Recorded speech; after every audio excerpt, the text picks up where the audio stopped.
Olá, sejam bem-vindos a mais uma aula de usinagem convencional 2. Nessa aula 6 a gente vai falar sobre as fresadoras, a estrutura delas, suas classificações. Vocês estão no curso de Fabricação Mecânica do Instituto Federal de Educação, Ciência e Tecnologia de São Paulo, campus Hortolândia. Meu nome é professor Augusto.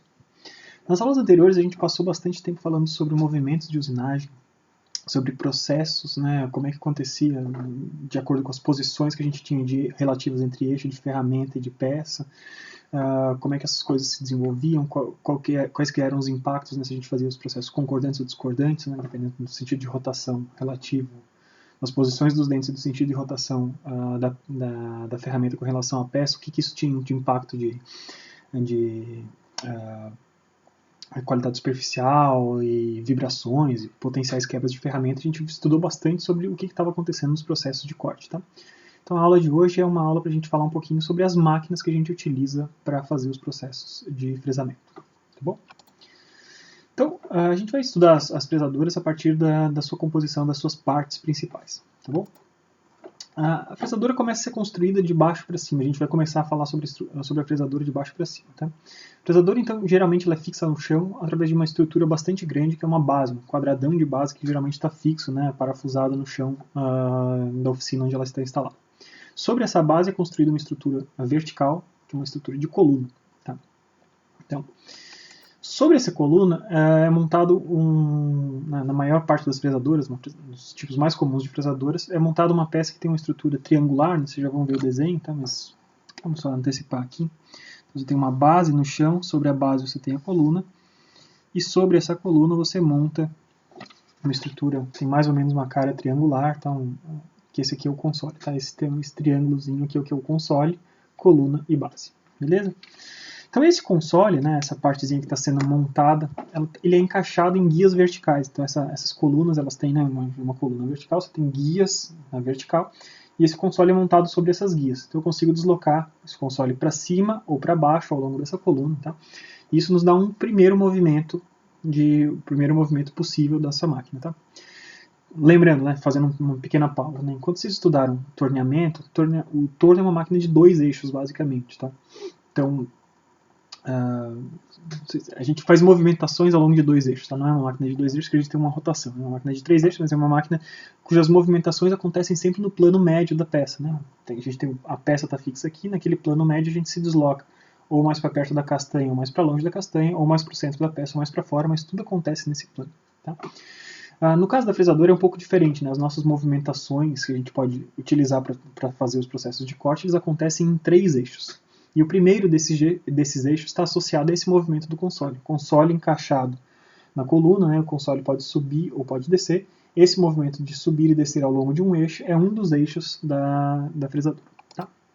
Então aí está bem desenhado para vocês. Também, de novo, os desenhos em detalhes roxos aí são tirados desse livro, tá? De Introdução aos Processos de Usinagem, do Michael Fitzpatrick.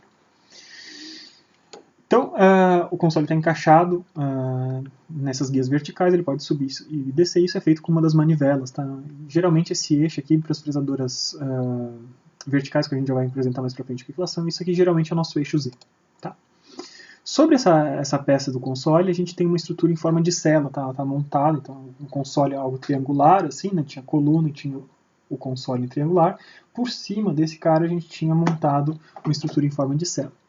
E essa estrutura em forma de cela está montada em cima de guias de máquina que estão em cima do console. Então o console é aquela parte triangular e em cima dele ele tem guias que estão assim na direção, uma direção perpendicular à da coluna. Tá? Então essa cela montada em cima do console ela pode se aproximar da coluna ou se afastar. Fazendo esse movimento aqui a gente tem o segundo movimento, o segundo eixo que a gente tem de uma máquina, que pode ser tanto o eixo X quanto o eixo Y, a gente já vai ver mais para frente, tá? Mas na nossa máquina especificamente é o eixo Y, tá? Na nossa máquina principal que a gente tem lá no campus de Hortolândia. E esse o movimento do eixo Y é dado por uma outra manivela ao longo dessa estrutura. Tá? Deixa eu sumir aqui porque eu acho que eu estou na frente do texto. Tá? Então a cela é basicamente isso, ela é encaixada em guias horizontais. Beleza? Então está ali no desenho para vocês verem, tá? Em cima do console temos as guias horizontais e em cima está montada a cela que pode se deslocar para frente e para trás, tá? E finalmente sobre essa cela é montada uma estrutura de mesa, que aí sim é a estrutura que a gente utiliza para fixar a peça, tá? A peça está fixa sobre essa estrutura de mesa E nessa estrutura de mesa a gente tem calhas e guias de máquina ali que a gente pode utilizar de diversas formas para montar uma morsa, para botar um parafusos, grampos, tal. Tudo que for de fixação de peça está associado ao que está acontecendo na mesa. Essa mesa, por sua vez, ela está utilizando as guias no outro sentido, também nesse plano horizontal. Tá? Então, a cela pode se aproximar ou se afastar da coluna numa das direções, e sobre a cela a gente tem guias na direção perpendicular a ela, ainda na horizontal, e eu posso deslocar essa mesa para a esquerda ou para a direita, né, que compõe muitas vezes o eixo X, tá? Esse é o eixo da nossa máquina também, o eixo X. Tá? Então, essas são as partes da parte baixa da fresadora, tá? Então, base, coluna, console, cela e mesa. E nessas partes aí a gente já enxergou como é que a gente pode fazer os movimentos em 3 eixos da nossa máquina. Né? Eu falei para vocês que a fresadora é uma máquina de 3 eixos. Tá? Uma fresadora básica, uma fresadora tradicional, uma máquina de 3 eixos. Tá? Então, movimento no eixo, que geralmente é o eixo Y, é o console subindo e descendo ao longo da coluna. Movimento ao longo do que geralmente...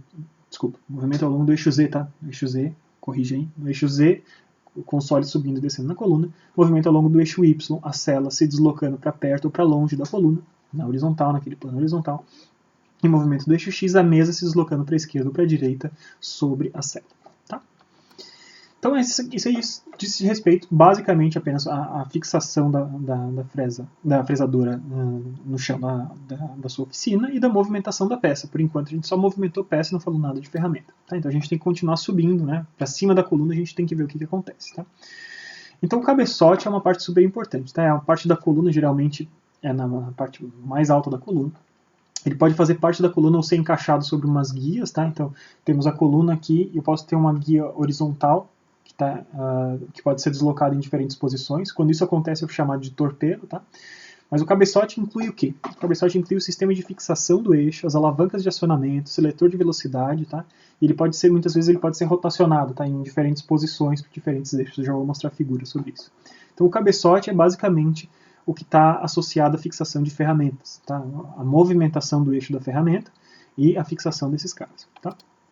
Então aí, em azul, a gente tem um exemplo aqui, um cabeçote, tá? E a gente vê os anéis, tá? A gente tem um anel nesse sentido meio diagonal aqui, que permite um tipo de rotação, e outro anel mais na vertical, que permite outro tipo de rotação, tá? Acho que aqui fica mais claro nessa outra figura. A gente consegue mudar essa posição desse cabeçote, tá? O cabeçote verde aqui ele pode ser mudado, e ele pode ser posicionado em diferentes condições para fazer trabalhos diferentes, né? A gente vai ver mais nas próximas aulas quais são algumas das operações de usinagem, uma operação de fresamento e uma operação clássica de fresamento, é fresamento de superfícies em ângulo com relação à mesa, por exemplo. Tá? A gente faz isso muitas vezes inclinando o cabeçote, né, através desses anéis graduados que tem aqui. Tá? A partir do cabeçote aparece o eixo árvore, efetivamente, que é o eixo que está efetivamente girando. Então o cabeçote aciona o eixo árvore é o que está girando efetivamente. E nesse cara, no eixo árvore, que está fixada as ferramentas, que estão fixadas as ferramentas. Tá? Então aqui dentro, né, talvez vocês consigam ver onde eu estou mexendo com o mouse aqui, ali dentro, esse cara que está sendo rotacionado é o eixo da ferramenta em si, e ali dentro a gente tem diversas possibilidades diferentes para fixação de ferramentas, tá? A gente vai comentar sobre algumas delas, mas muitas vezes é através de um sistema chamado cone Morse.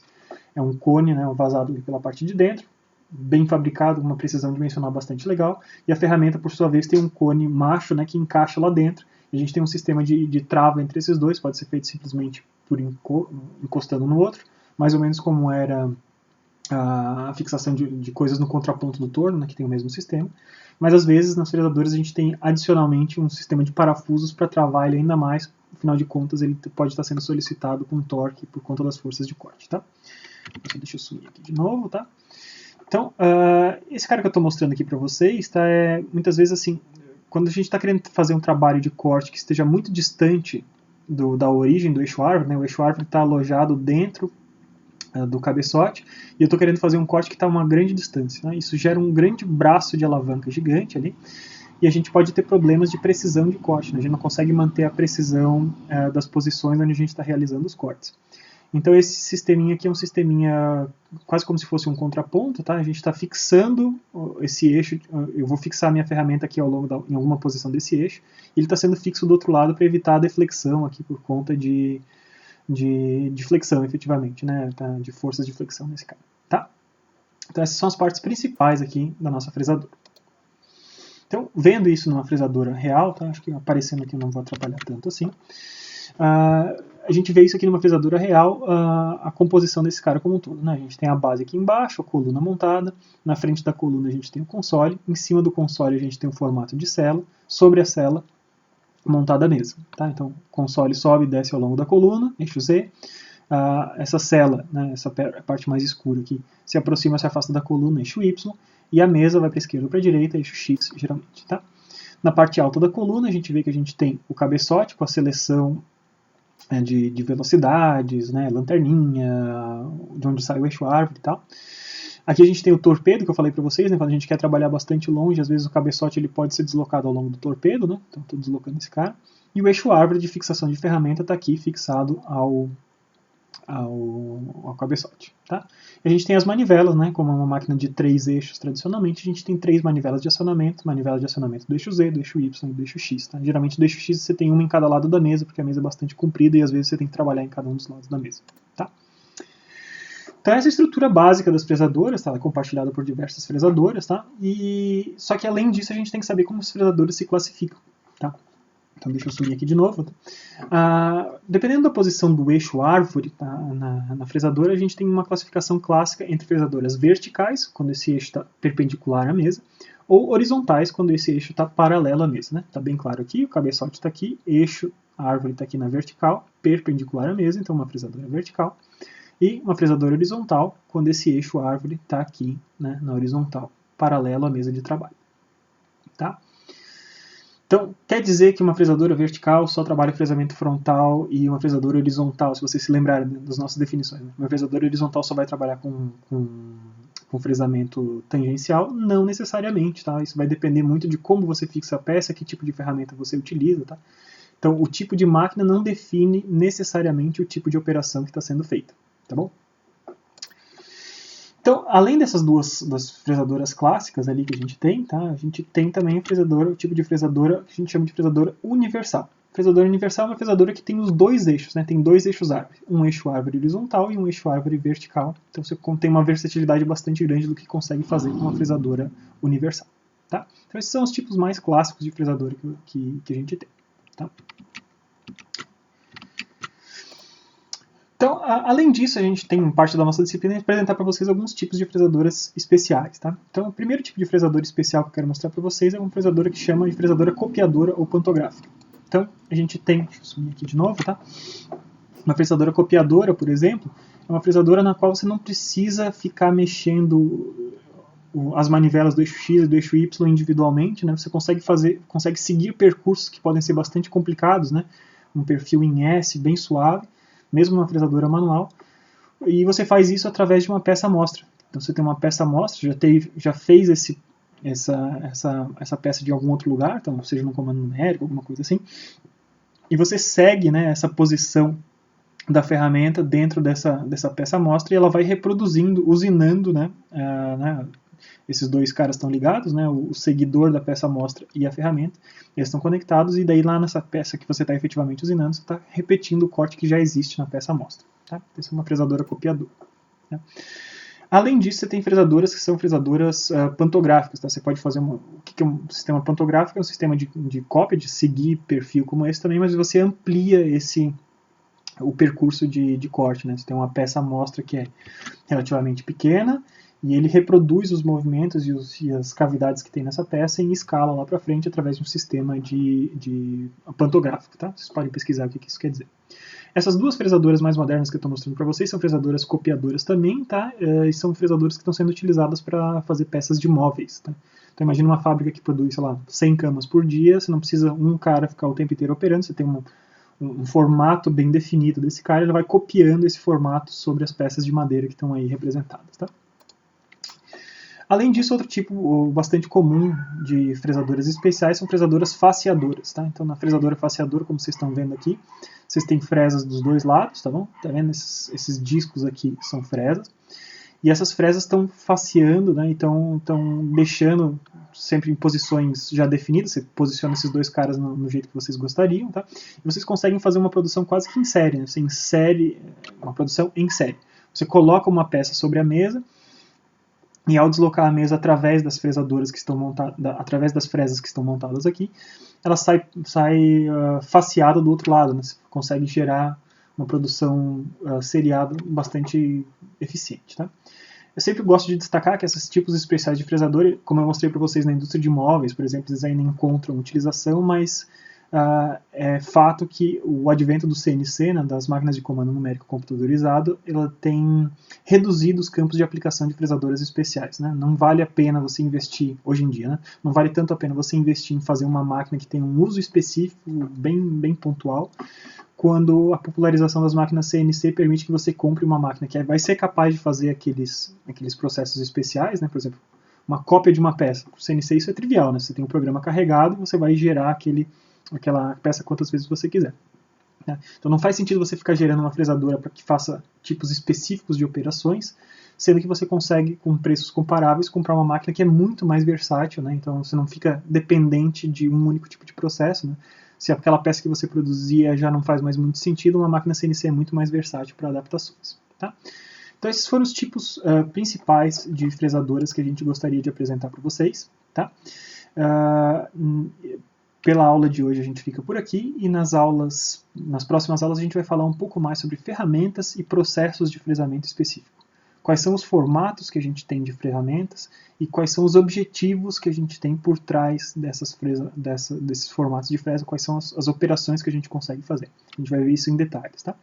Muito em breve vocês também terão aulas de demonstração da parte prática, né? Algumas das coisas que a gente viu hoje de partes de fresador e tal, isso vai ser mostrado também em vídeos que vão ser gravados ali com toda a segurança sanitária, comigo sozinho lá na oficina da mecânica, tá?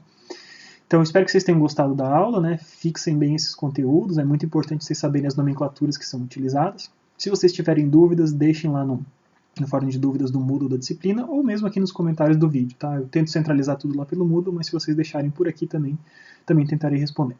Espero que vocês tenham gostado, bons estudos e até a próxima!